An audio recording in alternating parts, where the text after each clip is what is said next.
दोस्तों ये बात है 1977 की। ओयो में शाम के समय एक radio telescope big year observatory आसमान को स्कैन कर रहा था और तभी कुछ अजीब हुआ। एकदम शांत आसमान के बीच में टेलीस्कोप ने एक पावरफुल सिग्नल पकड़ा जो लगता था कि डीप स्पेस से आ रहा होगा। वो सिग्नल सिर्फ 72 सेकंड तक ही रिकॉर्ड किया गया था, लेकिन वो इतना स्ट्रॉन्ग था कि एस्ट्रोनॉमर्स हैरान रह गए थे। इसे वाओ सिग्नल का नाम दिया गया, जो कुछ लोगों को लगता है कि किसी एलियन सभ्यता का संदेश हो सकता है, लेकिन आज तक किसी को भी इसके ओरिजिन का पता नहीं चल पाया है। ये मिस्ट्री अभी तक अनसॉल्व है, लेकिन जितना अजीब ये वाओ सिग्नल है, वैसे ही कई अनएक्सप्लेन्ड फिनोमेना है जो वैज्ञानिकों को इस यूनिवर्स के रहस्यों के बारे में सोचने पर मजबूर करते हैं। अपनी इसी क्यूरियोसिटी के चलते हम इंसानों ने इस अंधेरे अंतरिक्ष में अनएक्सप्लोर्ड जगहों पर खोज करने के लिए दो खास स्पेसक्राफ्ट वॉयेजर 1 और वॉयेजर 2 को लॉन्च किया गया, जो हमारे सोलर सिस्टम से भी बाहर निकल चुके हैं। उनकी जर्नी जो 40 साल से भी पहले शुरू हुई थी, वो आज भी इस अंधकारमय अंतरिक्ष में जारी है। लेकिन आखिर कब तक? एक जाहिर सा सवाल है कि वॉयेजर अब कहाँ है? ये पुराने मैसेंजर आखिर अब किस मिशन पर है? नमस्कार दोस्तों, मैं हूं सुरेश सांचोरी और आप देख रहे हैं रहस्य टेलीविजन यूट्यूब चैनल। आज की इस वीडियो में हम वॉयेजर स्पेसक्राफ्ट की मिस्टीरियस जर्नी को एक्सप्लोर करेंगे। वो आज कहां पर है और क्या ढूंढ रहे हैं और किस हालत में है, और वो कौन से सीक्रेट हम तक पहुंचा रहे हैं। तो दोस्तों सीट बेल्ट बांध लीजिए, क्योंकि ये राइड काफी इंटरेस्टिंग होने वाली है।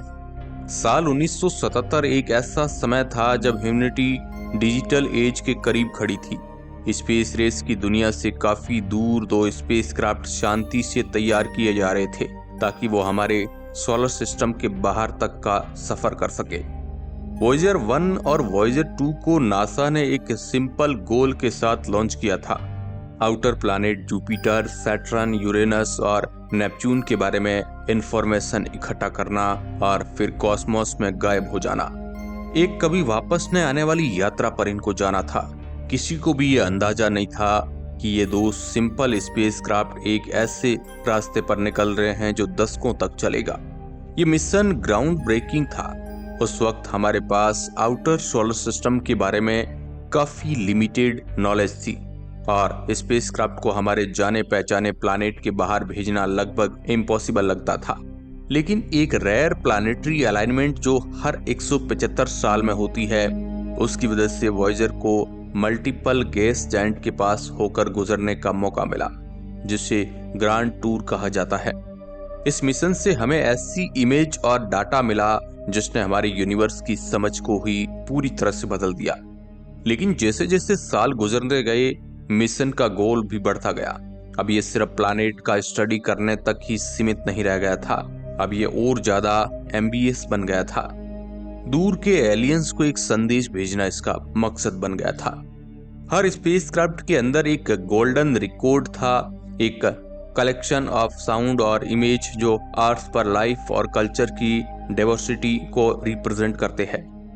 आइडिया ये था कि एक दिन अगर कोई इंटेलिजेंट स्पीसीज अगर वॉयेजर तक पहुंच जाती है, तो उन्हें ह्यूमैनिटी की एग्जिस्टेंस के बारे में बताना है। इस तरह से वॉयेजर स्पेसक्राफ्ट सिर्फ एक्सप्लोर नहीं, बल्कि अर्थ की सबसे गहरी कहानियों के मैसेज बन गए थे। प्लान सिंपल था: वॉयेजर ट्रेवल करते रहेंगे, सिग्नल और डाटा भेजते रहेंगे, जब तक उनके पावर सिस्टम की एनर्जी खत्म नहीं हो जाती। 2012 में वॉयेजर 1 ने हिस्ट्री बनाई। उसने हमारे सोलर सिस्टम की बाउंड्री को क्रॉस करके इंटरस्टेलर स्पेस में एंटर कर गया। ये तारों के बीच का स्पेस होता है जो अनेकों रहस्यों से भरा होता है। वॉयेजर 2 भी 2018 में सन के इन्फ्लुएंस से बाहर जाकर इंटरस्टेलर स्पेस में जाने वाला दूसरा मैन मेड ऑब्जेक्ट बन गया। लेकिन सवाल ये है कि अब इन स्पेसक्राफ्ट का क्या होगा? क्या वो इंटरस्टेलर स्पेस के हॉस्टाइल एनवायरनमेंट में सर्वाइव कर पाएंगे या नहीं? दोस्तों इस पॉइंट पर वॉयेजर हमारी धरती से काफी दूर है। 2023 तक वॉयेजर 1 हमारे प्लैनेट से करीब 14 बिलियन माइल से भी ज्यादा दूर था, जबकि वॉयेजर 2 थोड़ा पीछे कुछ बिलियन माइल्स दूर है। लेकिन सिर्फ डिस्टेंस ही इस जर्नी का सबसे मिस्टीरियस पार्ट नहीं है। दोनों वॉयेजर पिछले कई सालों से हमारे सोलर सिस्टम के एज से हमें डाटा भेज रहे हैं, लेकिन जब वो और दूर जाकर इंटरस्टेलर स्पेस में एंटर करते हैं तो जो सिग्नल वो भेजते हैं वो बहुत ही कमजोर है। उन्हें डिटेक्ट करना काफी मुश्किल है। ये स्पेसक्राफ्ट जो पहले सूरज की एनर्जी से चल रहे थे, अब वो अपनी लिमिटेड पावर सप्लाई पर डिपेंड है। यानी बैटरी जैसे जैसे समय गुजरता है वो धीरे धीरे अपनी पावर खो रही है। इसका मतलब है कि अब वॉयेजर से आने वाले सिग्नल जल्दी ही बिल्कुल डिस्पेयर भी हो सकते हैं। लेकिन फिर भी वॉयेजर आज भी अपना काम कर रहे हैं।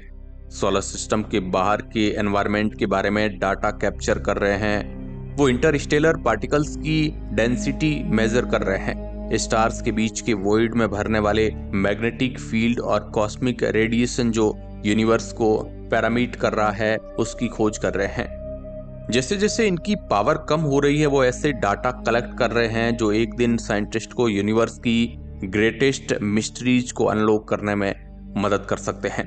लेकिन एक और डरावना सवाल यह है कि जिसका जवाब अभी तक किसी के पास नहीं है। आखिर वॉयेजर कितनी देर तक इस अनंत यूनिवर्स में भटकते रहेंगे? जब वो डीप स्पेस के एक और भी अनजान इलाकों से गुजरेंगे तो क्या उन्हें वहां कुछ मिलेगा? शायद कोई और सोलर सिस्टम, कोई रोग प्लैनेट या फिर एक एलियन सिविलाइजेशन जो उनकी इस जर्नी का एक नया चैप्टर रिवील कर सके। वो गोल्डन रिकॉर्ड्स जो दोनों वॉयेजर के पास है उनका क्या होगा? इस रिकॉर्ड पर मानव सभ्यता के संदेश है। क्या कोई इन रिकॉर्ड्स को कभी ढूंढेगा? क्या वो हमारा मैसेज डिकोड कर पाएंगे या फिर वॉयेजर बस एक लॉस्ट आर्टिफैक्ट बनकर स्पेस के इस अंधेरे में कहीं खो जाएगा? आने वाले सालों में वॉयेजर 1 और वॉयेजर 2 की पावर धीरे धीरे कम होती जाएगी। ये spacecraft radio telescope thermo electric generator से चलते हैं जो प्लूटोनियम के डीके होने से हीट को इलेक्ट्रिसिटी में कन्वर्ट करते हैं। लेकिन प्लूटोनियम 238 का हाफ लाइफ की वजह से हर साल इन स्पेसक्राफ्ट की पावर और कम होती जाएगी। अनुमान के हिसाब से 2025 तक वॉयेजर 1 अपने इंस्ट्रूमेंट को ऑपरेट नहीं कर पाएगा और 2030 तक वॉयेजर 2 भी ऐसे ही बंद हो जाएगा। उस समय दोनों स्पेसक्राफ्ट हमेशा के लिए शांत हो जाएंगे। लेकिन जब ये पूरी तरह से बंद पड़ जाएंगे तब भी अपने सफर को कंटिन्यू करते रहेंगे। इंटरस्टेलर स्पेस की ठंडी खाली जगह में सफर करते हुए शायद मिलियंस ऑफ ईयर तक ये ऐसे ही चलते जाए। गोल्डन रिकॉर्ड जो ये स्पेसक्राफ्ट कैरी करते हैं वो भी इस महान सफर के गवाह बनेंगे। लेकिन ये कहानी यहीं खत्म नहीं होती है। इनका ये सफर फ्यूचर के साइंटिस्ट, एक्सप्लोरर और शायद एलियन सिविलाइजेशन को इन्फ्लुएंस करेगा। लेकिन सवाल यह है कि क्या ये स्पेसक्राफ्ट कभी किसी और सिविलाइजेशन के हाथ लगेंगे? क्या कोई और एडवांस सिविलाइजेशन इन मैसेज तक पहुंच पाएगी? जब वॉयेजर ने अपने सोलर सिस्टम की बाउंड्री क्रॉस कर इंटरस्टेलर स्पेस में एंटर किया तो वो एक ऐसे तरीके से पायनियर्स बन गया जो कोई इंसान कभी नहीं बन सकता। वो सिर्फ अर्थ से दूर नहीं जा रहे थे, वो सब कुछ छोड़कर जा रहे थे जो हम जानते हैं। ये समझने के लिए कि वो कितना दूर जा चुके हैं, ये सोचो कि वॉयेजर 1 ने 38,000 माइल पर आवर की स्पीड से 40 सालों से ज्यादा टाइम तक सफर किया है। फिर भी उसे अभी तक 17,000 साल और लगेंगे किसी और स्टार के पास पहुंचने के लिए। और वो स्टार प्रोक्सिमा सेंटोरी हमारे कॉस्मिक एड्रेस बुक में बस एक पड़ोसी है। ये ब्रह्मांड वाकई बहुत बड़ा है। वॉयेजर 1 और वॉयेजर 2 हमें जो डाटा लगातार भेज रहे हैं वो यूनिवर्स के कुछ गहरे मिस्ट्रीज को समझने में हमारी मदद कर रहे हैं। ये स्पेसक्राफ्ट अंतरिक्ष के उन कोनों से हमें रीडिंग्स भेज रहे हैं जो पहले कभी ऑब्जर्व नहीं किए गए थे। वॉयेजर ऐसे फिनोमेना को रिकॉर्ड कर रहे हैं जो अर्थ से हमें दिखाई नहीं देता है, जिन्हें समझने में शायद हमें सालों और दशकों भी लग सकते हैं। वॉयेजर आज के समय में जो डाटा इकट्ठा कर रहे हैं वो एक तरीके से यूनिवर्स के फैब्रिक का सनस्पॉट है, हमारे सूरज के प्रभाव से बिल्कुल परे। वॉयेजर वाकई में जो काम कर रहे हैं जिसके लिए हम इंसान बने हैं, इस ब्रह्मांड के रहस्यों को जानने के लिए। जैसे जैसे साल गुजर रहे हैं और वॉयेजर अपने सफर को इस अनंत विस्तार में जारी रखे हुए हैं, लेकिन अब ये एक सिंबल बन चुके हैं, ह्यूमैनिटी की क्यूरियोसिटी और एम्बिशन के सिंबल्स। ये अपने साथ एक ऐसा मैसेज लेकर चल रहे हैं जो शायद कभी किसी को सुनाई न दे, लेकिन ये हमें सदियों तक इंस्पायर करता रहेगा। पर एक अजीब पैराडॉक्स है, जैसे जैसे ये स्पेसक्राफ्ट आगे बढ़ते हैं वैसे वैसे ज्यादा अकेले होते जा रहे हैं। उनके सिग्नल्स भी हर दिन कमजोर होते जा रहे हैं और जल्द ही वो एकदम शांत हो जाएंगे।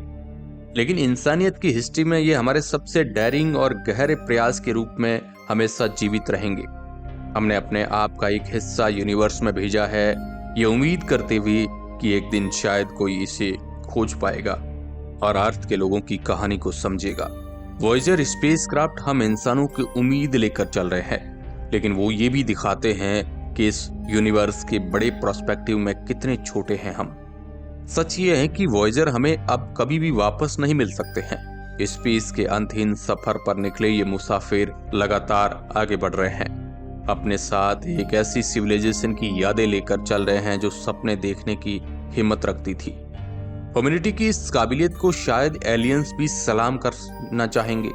तो दोस्तों, आपकी इस पर क्या राय है? क्या वॉयेजर हमें किसी एलियन सभ्यता से संपर्क करवा सकता है? हमें अपनी राय कमेंट सेक्शन में जरूर बताएं। ऐसे ही और मजेदार वीडियोज के लिए चैनल को सब्सक्राइब करके बेल नोटिफिकेशन जरूर ऑन कर लें। जल्द मिलेंगे एक नए वीडियो के साथ, तब तक के लिए जय हिंद, वंदे मातरम।